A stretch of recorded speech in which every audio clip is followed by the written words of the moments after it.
नमस्कार, मैं हूं नारायण शर्मा और आप देख रहे हैं ANS न्यूज 24 चैनल। अब खबरें विस्तार से। मुख्यमंत्री भूपेश बघेल ने राजधानी रायपुर को 1021 करोड़ 59 लाख रुपए के निर्माण कार्यों की सौगात दी, जिसमें शारदा चौक से तात्यापारा चौक तक सड़क चौड़ीकरण, तेलीबांधा से लाभांडी तक 6 लेन फ्लाईओवर ब्रिज का निर्माण, खारून रिवर फ्रंट का निर्माण, मॉडल तहसील भवन, नया जिला पंजीयक कार्यालय के साथ एक्सप्रेस वे में फ्लाईओवर निर्माण का कार्य शामिल रहा। भूमि पूजन व शिलान्यास कार्यक्रम में सभा को संबोधित करते हुए मुख्यमंत्री ने कहा कि हमारी सरकार आम जनता के हितों को ध्यान में रखते हुए कार्य कर रही है। छत्तीसगढ़ के वन मंत्री मोहम्मद अकबर ने वन क्षेत्रपाल के पद पर पदोन्नत हुए 58 अधिकारियों को स्टार से अलंकृत कर उन्हें बधाई दी। इस मौके पर वन मंत्री ने कहा कि वन संपदा से भरपूर छत्तीसगढ़ में वन अमले के हित में कई महत्वपूर्ण निर्णय लिए गए और सभी कार्यों को सर्वोच्च प्राथमिकता के साथ पूर्ण भी किया जा रहा है। वन मंत्री ने पदोन्नत हुए सभी अधिकारियों को शुभकामनाएं देते हुए उत्कृष्ट कार्य करने के लिए प्रेरित भी किया। रायपुर से मुख्यमंत्री भूपेश बघेल ने नई दिल्ली के छत्तीसगढ़ निवास भवन का लोकार्पण किया। वर्चुअली लोकार्पण कार्यक्रम में मुख्यमंत्री ने प्रदेशवासियों को भी 4,471 करोड़ रुपए की लागत से 2,715 विकास कार्यों की भी सौगात दी। नई दिल्ली के द्वारका में लोकार्पित हुए छत्तीसगढ़ निवास भवन की लागत 60 करोड़ 40 लाख की है। इस सर्व सुविधा युक्त भवन में छत्तीसगढ़ के लोगों को दिल्ली में ठहरने के लिए नया भवन मिल गया है। छत्तीसगढ़ भारतीय जनता पार्टी के प्रदेश महामंत्री व पूर्व कलेक्टर OP चौधरी ने कहा कि प्रदेश के युवाओं की PSC को लेकर शिकायतों पर कार्रवाई नहीं की जाती, बल्कि उन्हीं पर कार्रवाई कर दी जाती है। चौधरी ने कहा कि युवाओं ने राहुल गांधी से भी अपनी पीड़ा बताई, लेकिन उन्होंने भी कुछ नहीं किया। चौधरी ने आरोप लगाया कि राहुल गांधी छत्तीसगढ़ के ATM तले दबे हुए हैं।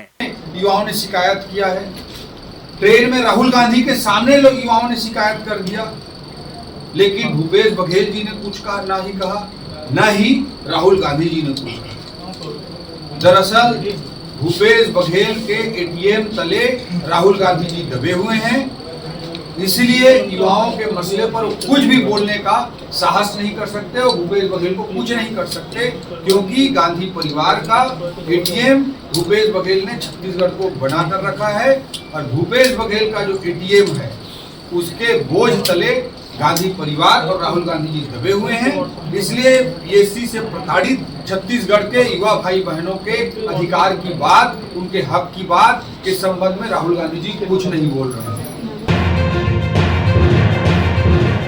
छत्तीसगढ़ कांग्रेस संचार विभाग के प्रमुख सुशील आनंद शुक्ला ने भारतीय जनता पार्टी के छत्तीसगढ़ के नेताओं को नाकाबिल, अक्षम और बेकार कहा।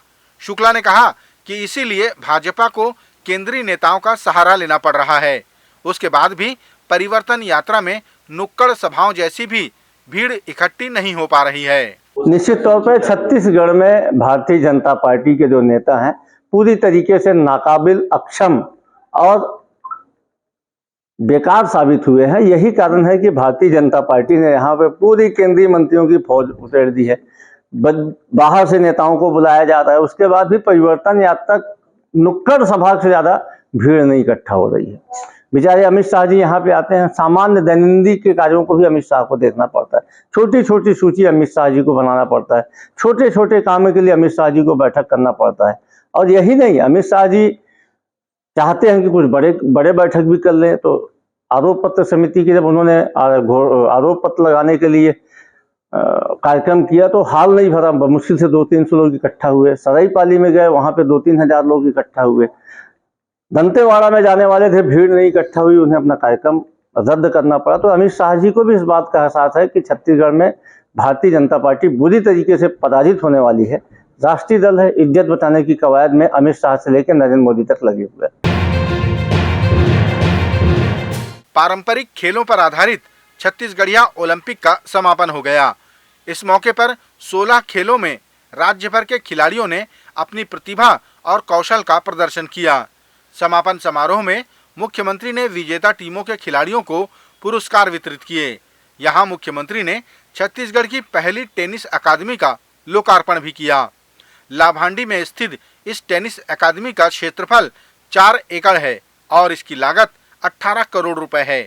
मुख्यमंत्री ने कहा कि छत्तीसगढ़िया ओलंपिक के आयोजन से प्रदेश की सांस्कृतिक समृद्धि को सहेजने और संवारने में मदद मिली।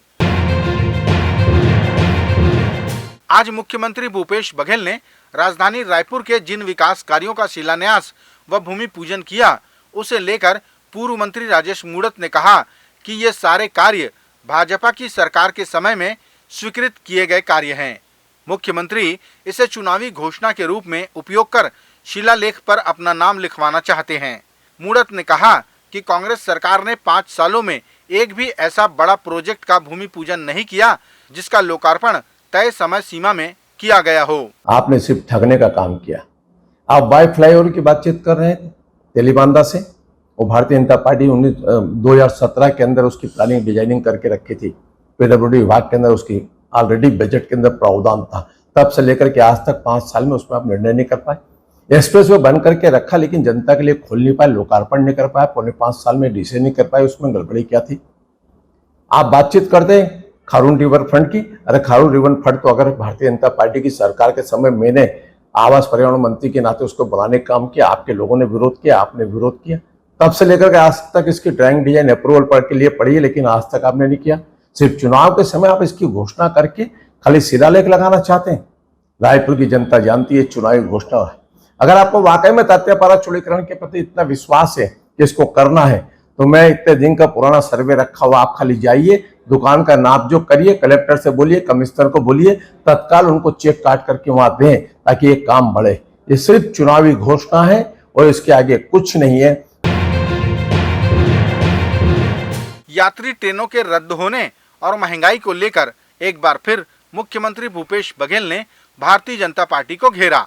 उन्होंने कहा कि कोई दिन ऐसा नहीं रहता जब यात्री ट्रेनें बड़ी मात्रा में रद्द नहीं हो रही हों। साथ ही उन्होंने पेट्रोल, डीजल से लेकर खाद्य सामग्रियों की बढ़ती कीमतों पर भी केंद्र सरकार को जिम्मेदार ठहराते हुए नियंत्रण करने में असफल बताया। भारतीय जनता पार्टी जहाँ तक की बात है, भारतीय जनता पार्टी ट्रेन ही नहीं चला पा रही। यात्री ट्रेनें सारे रद्द। ऐसा कोई दिन नहीं है जिसमें मीडिया में ये न छपता हो कि फलाना ट्रेन रद्द हो गया। तीज का समय भी निकल गया, अब लगातार त्यौहार भी आ रहे हैं, लेकिन भारतीय जनता पार्टी की सरकार केवल वंदे भारत ट्रेन को हरी झंडी दिखा रहे हैं, जिसमें आम जनता बैठ ही नहीं पाते, इतना किराया रहता है। जो आम जनता जिसमें यात्रा करते हैं वो सारे ट्रेन रद्द हो रहे हैं या विलम्ब से चल रहे हैं। दूसरी तरफ भारतीय जनता पार्टी के दौर में लगातार महंगाई बढ़ रही है, चाहे पेट्रोल हो, डीजल हो, चाहे केरोसिन हो, चाहे खाद्य पदार्थ हो, दाल हो, तेल हो, सब की कीमतें बढ़ रही है। इसके बारे में भारतीय जनता पार्टी मौन है। ये थे आज के प्रमुख समाचार। आप देख रहे थे हमारा लोकप्रिय यूट्यूब चैनल AINS News 24। अब हमें इजाज़त दीजिए, कल तक रोजाना की ताज़ा खबरों के लिए आप देखते रहिए हमारा लोकप्रिय यूट्यूब चैनल। हमारे यूट्यूब चैनल को लाइक, सब्सक्राइब और बेल आइकन का बटन दबाना ना भूलें। नमस्कार।